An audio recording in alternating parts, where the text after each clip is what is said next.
Assalamualaikum warahmatullahi wabarakatuh. Salam sejahtera bagi kita semua. Perkenalkan, nama saya Idil Pratama. Saya sebagai asisten laboratorium mekanika tanah, Departemen Teknik Sipil, Fakultas Teknik, Universitas Sumatera Utara. Pada kesempatan kali ini saya akan menjelaskan mengenai praktikum Atterberg limit. Tapi sebelumnya saya akan menjelaskan sedikit sejarah mengenai Atterberg limit. Atterberg limit pertama kali diciptakan oleh Albert Atterberg, kimiawan asal Swedia. Kemudian diperbarui oleh Arthur Casagrande, di mana limit ini adalah perhitungan dasar dari tanah berbutir halus. Apa itu Atterberg? Atterberg limit adalah metode pengujian suatu tanah untuk mengetahui konsistensi tanah berbutir halus dengan menambahkan kadar air yang berbeda pada sampel yang akan diuji. Apa itu konsistensi tanah? Konsistensi tanah adalah kedudukan fisik tanah berbutir halus pada kadar air tertentu.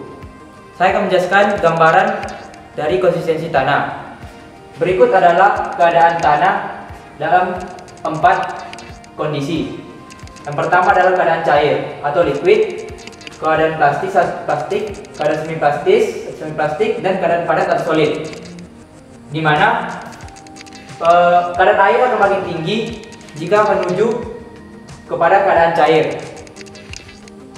Batas cair adalah keadaan air di mana sifat tanah yang semula berada pada keadaan cair menuju keadaan plastis. Dan untuk batas plastis sendiri adalah kadar air terendah pada saat tanah masih bersifat plastis.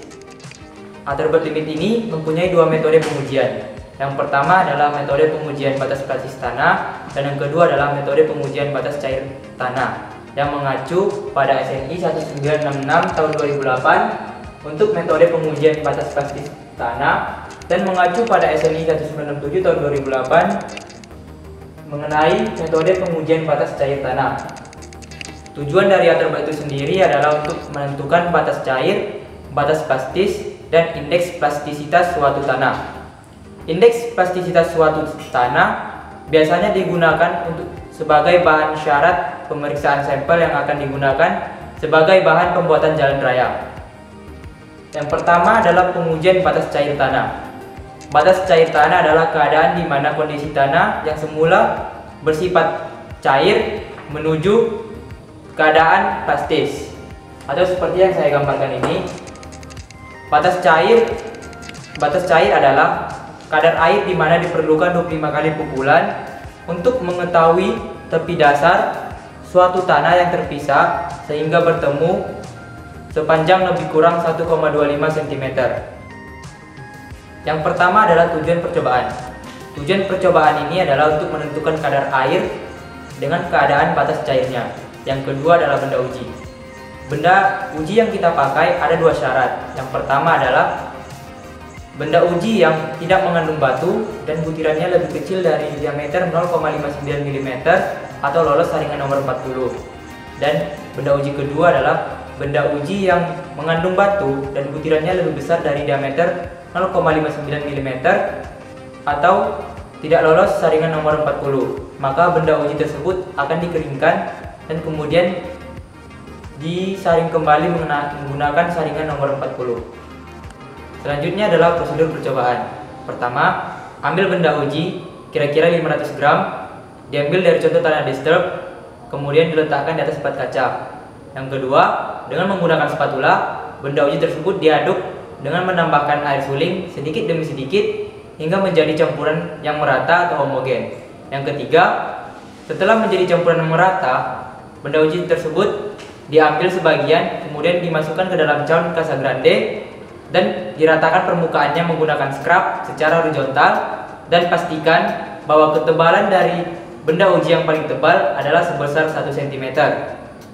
Dengan alat pembuat alur atau grooving tool, benda uji dibagi menjadi 2 bagian yang sama rata, dan pastikan bahwa grooving tool membelah tegak lurus terhadap cawan Casagrande. Yang kelima, dengan menggunakan alat Casagrande, engkol dari alat tersebut diputar sehingga mangkuk menjadi naik dan jatuh dengan frekuensi kecepatan 2 putaran per detik.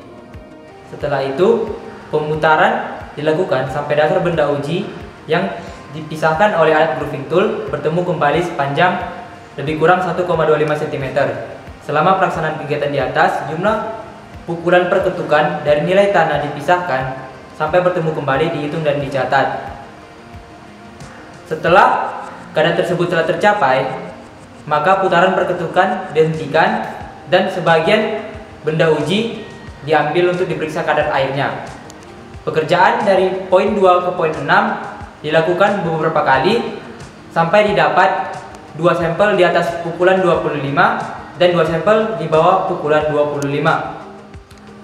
Setelah itu, masing-masing sampel dihitung beratnya untuk mengetahui kadar airnya masing-masing. Dengan demikian, dapat digambarkan hubungan antara banyaknya pukulan dengan kadar air. Setelah benda uji tadi kita open, untuk mengetahui kadar airnya, maka kita menggunakan rumus perhitungan untuk memperoleh kadar air, yaitu dimana rumusnya adalah kadar air sama dengan W1 dikurang W2 per W2 kurang W3 dikali 100% atau sama dengan berat air per berat tanah kering dikali 100%. Pengujian kadar air ini sama dengan metode pengujian water content di modul sebelumnya. Setelah kita mendapatkan nilai dari kadar air pada masing-masing sampel yang kita uji tadi, maka kita harus mencari nilai batas cair.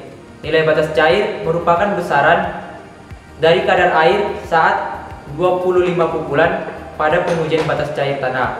Oleh karena itu, untuk mencarinya kita menggunakan persamaan regresi linear, yaitu dengan rumus Y aksen sama dengan AX tambah B.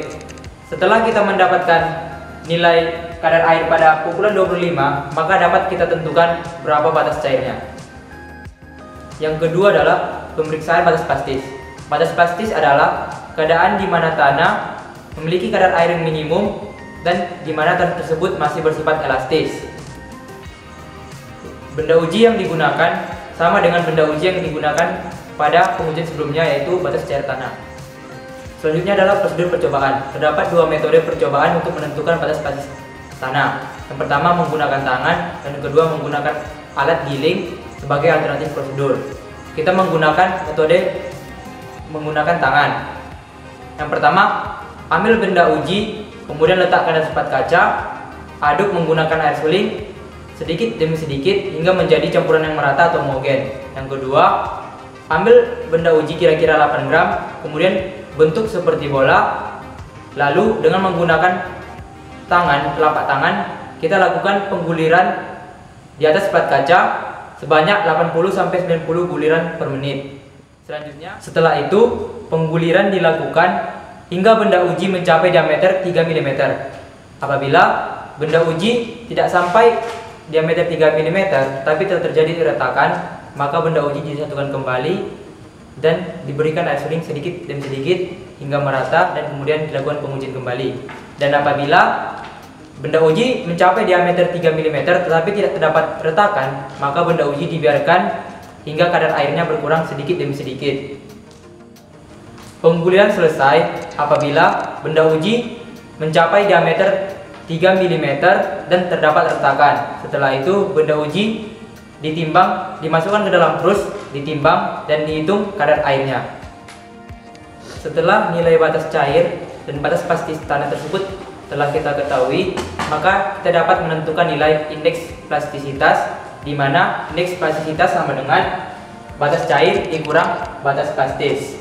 Setelah itu, setelah kita mendapatkan indeks plastisitas, kita juga bisa menentukan termasuk dalam klasifikasi apa tanah tersebut.